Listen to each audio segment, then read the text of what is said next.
When you've seen this go south, or when, again, either in your experience or outside of it, we've said like, hey, there's some animosity. It forms these things like they're silly creatives, or they just care about money and not about the artistic, whatever it is we're doing. Um, when you've seen this go poorly, what are the major reasons? I guess maybe I'll ask like, what goes wrong on the publisher side that causes it to go poorly? Like, what's the mistake on the publisher side, let's say? And then what's the mistake on the dev side that you most often see trip the combined effort of these two groups to be successful in shipping a game?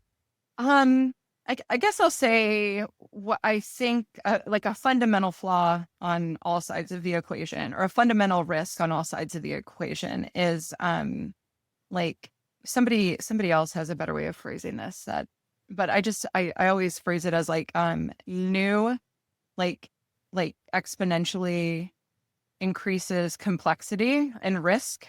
So, Mhm. meaning if you have a new team that's never worked on an engine together, that's building a new IP, even if they've like done something else together ancillary, like that is just like riddled with like complexity and risk. And so your execution plans are probably like you're going to have a pre-production plan and a prototyping plan that is really, really like acknowledging all of the risks going into it. And where I've seen things go wrong is like a lot of faith has been put into like or hubris, like a lot of confidence goes into like, oh, this and this and this and this and like cool math, like let's go. And without like a clear sort of like reckoning with like the complexity of the undertaking. And then that complexity and risk begins to like stack and snowball when it's not really like questioned and prioritized. So if you think of the process for driving alignment, which is the connection between like goals and execution, right? Is like how do you so it's like what are the goals? What is my strategy for accomplishing those goals? Like how am I breaking that into smaller pieces? What is my process then for what are my risks in execution? What is my method for prioritizing those risks? Like how am I constantly like paying attention to the things that could mess up my ability to execute? And like how am I like constantly like seeing if I'm on track? And it's kind of like this virtuous circle.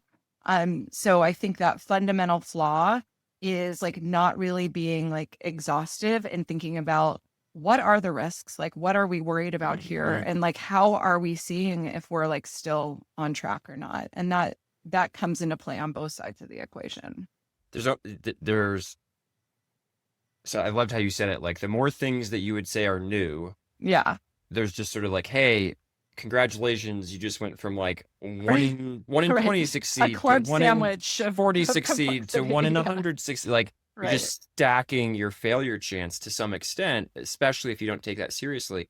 And I think the idea you said of one of the I'll open this can of worms. One of the things that I'm not surprised by, but I think it's worth acknowledging is that almost every game team out there, while they're developing, thinks they've got a great game on their hands.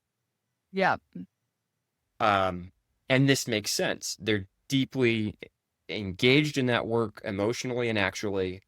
If someone were to come in and try to dispassionately explain to them why it was or was not good, they would kind of be like, whatever, you don't know anything. I've been working here. I know this is a good game. It's almost there's like a and this isn't even a bad thing necessarily, but there's an emotional connection there. Like you become ego invested in the product you're working and you want it to succeed. And when we want something to happen, we tend to tell ourselves the things and look for the confirming evidence, right? We're all vulnerable to a sort of a confirmation bias type fallacy. Um, and as you were describing it, that idea of like more new means more risk. There's almost this like, are you really taking that seriously? And your answer seems to be like, often no, often you're not. Like this is a fundamental flaw you see many times on the publisher and the dev side is just not really accepting, hey, yes, we're optimistic. Yes, obviously we think it's a good idea or we wouldn't be doing it. Simultaneously, are you really looking yourself in the mirror and saying, like, what is going to trip us? Or are you allowing the blind spots, like, no, I'll just focus in on the pieces of this I really like, and I think it's going to be really good. And this kind of ties into this idea of, I wonder, we tend to come together around the game rather than the studio, if that makes sense, right? Like, okay, so and maybe not later. I think later on, publishers and studios develop relationships, like you said, once there's been some success and we've learned to trust each other, and that can continue over time. Um, but early on, we're often like talking about the game, not necessarily the studio. But the reality is, wouldn't it be great if we could get like, I don't know, like 3 months into working on a game and realize this game is bad, and not feel like we're sunk costed into just, well, let's try to make it work, versus going like, well, let's can it like it's just the game and see if we can see if there's another game we could build. But that's so difficult because I think it pushes against that ego investment. It pushes against the emotional attachment that we end up to the product that we're working on. And one last thing, and then I'll let you kind of respond to all the nonsense I'm saying. But I made a LinkedIn post because I found out somebody had decided, after working on a game for a really long time, the three founders all like apparently had some meeting, and they were just suddenly all just recognized like, none of us want to build this anymore. We're not actually excited by this, and they shut the whole team down. Mm-hmm. And they were like, why continue, right? Like, whatever money we have in the bank, let's give it out as some sort of severance, give it back to the investors. But like, we don't want to do this. And it to me, I actually looked at it and I was like, sure, there might have been other things. Maybe we could pivot it. Maybe we could have done a different game or whatever. But like, if these people just decided like, hey, this isn't what we want to do, I think so many people get caught. Like, well, I have to finish. Oh, no, we gotta like, well, just, and someone else described this to me as, I get caught just thinking that all I need to do is hit the next milestone and not really think about the big goal, right? If I can just get the money for the next milestone, then we'll get through that. And then once I get that one, I'll get the money for the next milestone from the publisher or the VC or the whatever. And not really ever stopping and going like, wait, is this game any good? Yeah. Like, do we still want to be making this? So anyway, some version of sunk cost fallacy or all the other things I've said. I just said a lot of things. I'm curious what's coming up for you.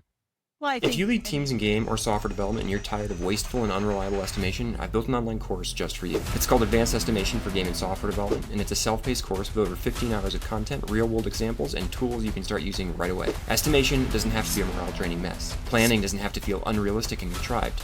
You can do better, and this course will help. Early access is now open with lifetime access and a big launch discount, but there's limited seats at this price point. Check it out at this URL or in the show notes below.